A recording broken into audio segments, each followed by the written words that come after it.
semua. Perkenalkan, nama saya Alfonsia Ernest beserta teman saya Indra Alexander Veo. Di sini kami akan menceritakan sebuah dongeng yang berjudul Kakek yang Selalu Bingung. Di sebuah desa ada seorang kakek yang hidup sebatang kara. Ia baru saja memutuskan untuk pensiun setelah sekian lama bekerja keras. Ia memiliki sebuah celengan berisi uang hasil jeripayanya sejak usia muda. Ia ingin di hari tuanya dapat menikmati uang itu dengan menggunakannya secara bijak. Setelah celengan dibuka, ia menghitung semua uang dan mulai berpikir kira-kira apa yang dapat ia beli dengan uang yang ia miliki. Ia pun berjalan-jalan ke pasar sambil membawa uang miliknya. Ia melihat beberapa ekor kambing muda dan bagus. Ia pun berpikir, jika uang itu digunakan untuk membeli beberapa ekor kambing, maka ia dapat memeliharanya. Lama-kelamaan, kambing itu beranak sehingga kambing miliknya akan menjadi banyak. Namun seketika itu, tiba-tiba terbesit di dalam pikirannya, jika ia membeli kambing, maka ia harus membuat kandang dan mencari rumput untuk makanan semua kambingnya. Ia pun lalu meninggalkan penjual kambing dan justru memilih beberapa pakaian baru. Beberapa pakaian baru tidak akan menghabiskan uangku. Pakaianku kan sudah usang, tidak ada salahnya aku membeli beberapa helai, ucapnya pada diri sendiri. Beberapa hari kemudian, kakek tua itu kembali berpikir, kira-kira apa yang akan ia beli dengan uang miliknya yang sudah dikumpulkan dengan susah payah itu. Tak lama kemudian, ia melihat penjual timun. Penjual timun itu menjajakannya timun yang sangat bagus, buahnya besar dan ranum.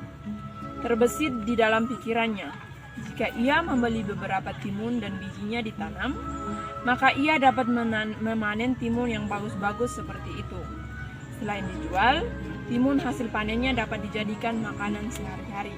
Namun tiba-tiba ia menjadi kebingungan karena jika ia menanam timun, ia harus selalu menyiram tanamannya agar subur, memupuknya dan bahkan menjaga dari hewan-hewan yang bisa saja mencuri timun miliknya.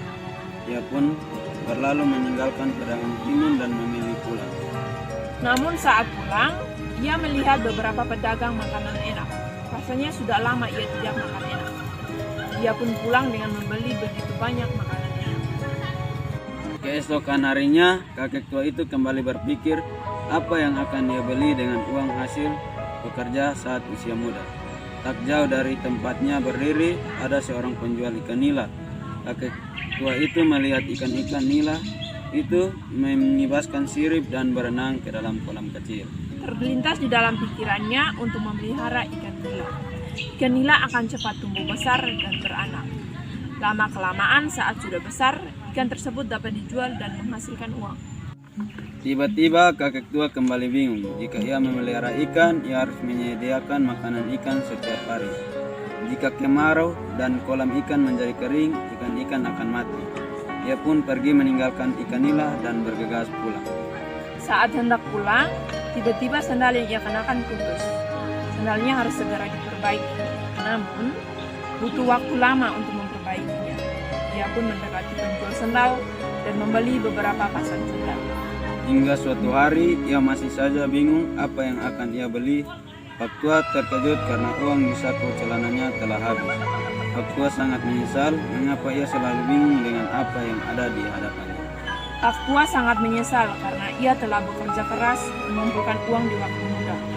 Kini dengan mudah ia menghabiskan uangnya di waktu tua untuk sesuatu yang tidak begitu penting. Kini ia menikmati masa tuanya dengan tidak memiliki apa. Sekian dari kami, apabila ada kesalahan kata kami mohon maaf.